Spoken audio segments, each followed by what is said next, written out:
There is yet more bank closures, and they could be coming near you.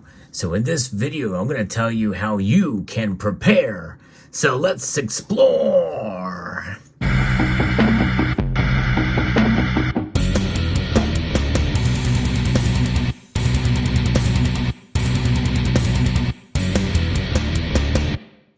It has been quite an epidemic of bank branch closures across the United States. I reported on it recently that over 1,000, in fact over 1,100 have closed in this year alone to date. And the latest news is coming out of San Francisco. And even though this may not come as much of a surprise, some of these banks are closing without warning. There's a trend going on here, and it is concerning on multiple fronts. But even if you take away any single one of those fronts, it still is very concerning, and you should be prepared for what is coming. Now, if you enjoy videos like this where I talk about the news and finance, banking, and money, especially precious metals, I hope you will consider subscribing to the channel and pressing that thumbs up button down below. Pressing the like button does help the algorithm and gets the video out and shown to more people. And news like this, I think, is worthy to share because there's a real problem going on in the United States, and many of us are calling it out, and I think it's a good idea to be prepared for what could be coming.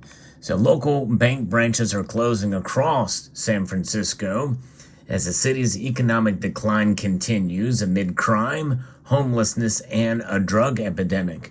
According to the San Francisco Chronicle, bank branches are vanishing across the country, and San Francisco is having a record testing year in this piece that was shared with me by a member of the community. 20 branches shuttered across the city through October 28th, according to data from the U.S. Office of the Comptroller of the Currency. The closures from the central Richmond district to the west to Mission Bay in the east, from Fort Mason in the north to Bayview in the south, add up to more than the previous 2 years combined and represent the most in a single year since at least 2000. Folks, this is troubling. This is telling us that signs are ahead on multiple fronts. We'll get to that in a moment. All over California, 277 bank branches have closed so far this year, second only this century to 2020 when 325 branches closed. And that tells us something too. The pandemic changed a lot of things. Branch openings are much rarer occurrence. Only 8 have occurred statewide this year. Some of the closures are related to the well-known crises that we've seen, like the failure of Silicon Valley Bank earlier this year. Some of them are simply the result of the move to online banking. We've talked about that. So that is definitely, in a sense, troubling in its own way, and I'll talk about that momentarily, which and into an industry-wide consolidation, which is another troubling thing. None of these signs are good in my view. Some of the closures in San Francisco are related to the ongoing exodus of retail businesses, many of which were exhausted by the persistent problem of shoplifting. The city's commercial center has also struggled to recover from the coronavirus pandemic when work from home became the preferred mode for many tech companies. That's still definitely a problem nowadays, and we're seeing more and more people move in that direction and want to stay in that direction. That's troubling in and of itself. Many residents move to more affordable cities, and many of those who made the daily commute into the city decided to stay home instead, forcing local businesses to close. And folks, this is part of what I referred to earlier in a prior video, the commercial doom loop that we're seeing. And this is another result of it. So there's multiple fronts here. It's not necessarily saying that another regional bank is going to collapse, but nonetheless, these branches that are closing down are really not good overall for multiple different reasons. Let's first talk a little bit about the pandemic. Things we've never fully recovered from that. More and more people staying at home. More and more people not wanting to go and drive into the office for work. Some of them being forced to do so. And so, but nonetheless, if you have the luxury to do it, and more places are starting to have those options, at least for part of the week, that means that more and more people are wanting to do things online. They've gotten used to it. So therefore, there's not as much need for banks.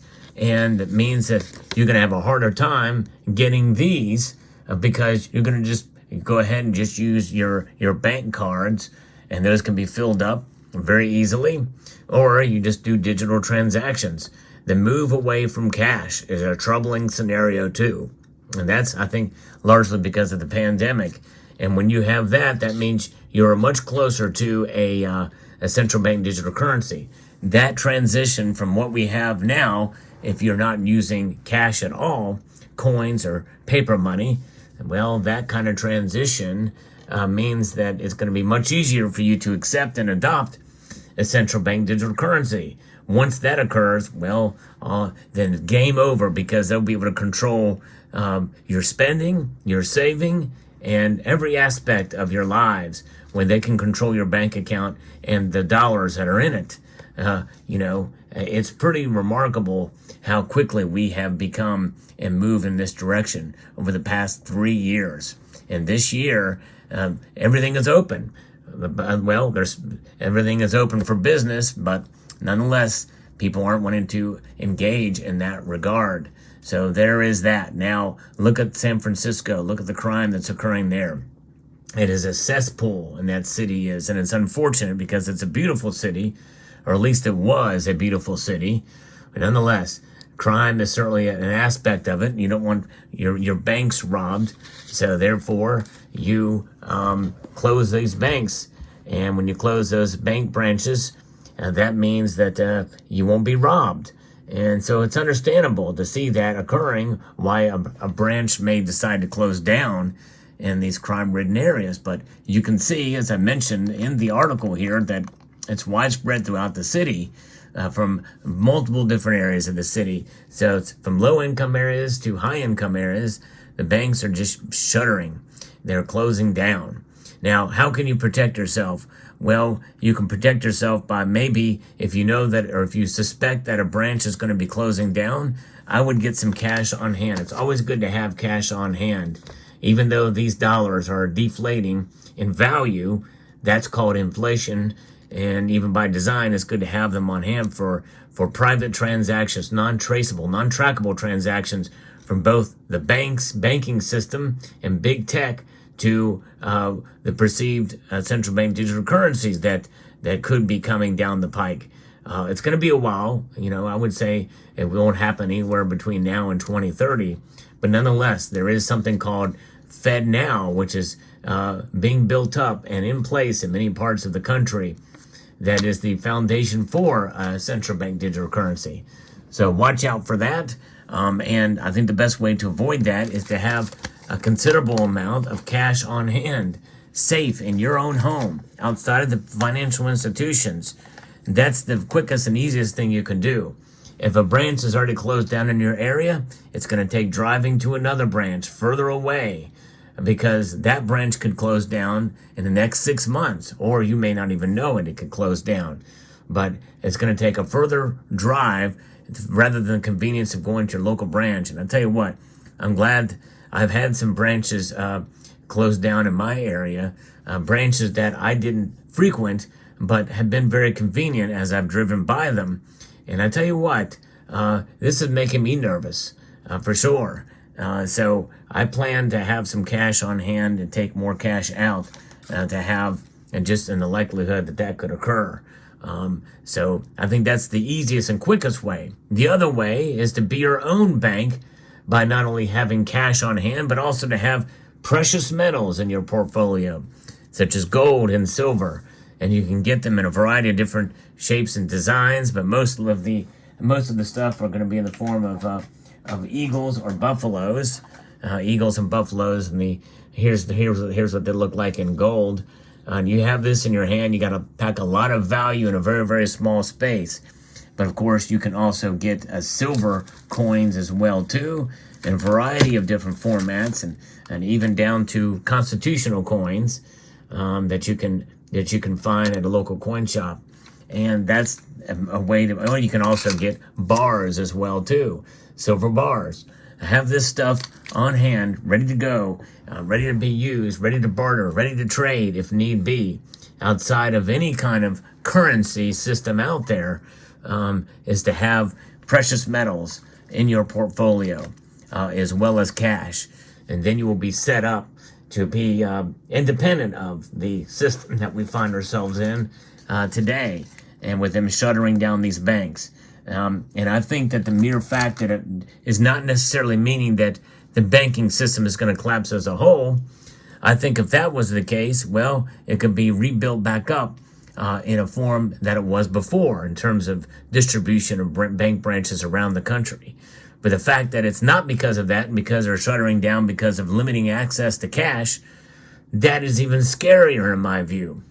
Which is why, I've always been a cash person, and it's why I also believe in having precious metals, and having precious metals to protect yourself in the form of silver and the coins of the realm, such as this American Silver Eagle is the most popular bullion coin on earth. The American Silver Eagle is. And even though I'm not a fan of it, the newer design, it still is well recognized, and certainly will be, no matter where you go, especially in the country you live in, Silver Eagles will be recognized throughout. Now, obviously, if you live in the United Kingdom, Britannia is our preferred way. In Canada, it's going to be the Canadian maple leaf. And in China, I don't think there's anybody watching from China, but I just had to happen to have this nearby. It would be the panda. And there's a myriad of different other options that you can choose from. But I believe in precious metals, and I believe in cash to the value that it is. Of course, we know the dollar in itself is a losing proposition. It will be reset at one point in time, but I don't know what that's going to look like. And nonetheless, cold hard cash is still king, at least for now. Let me know what your thoughts are on this topic. I hope you found this video informative, insightful, and educational. Would like to extend a multitude of gratitude to each and every one of you for taking the time to watch, and to encourage you to please rate, share, comment, and subscribe.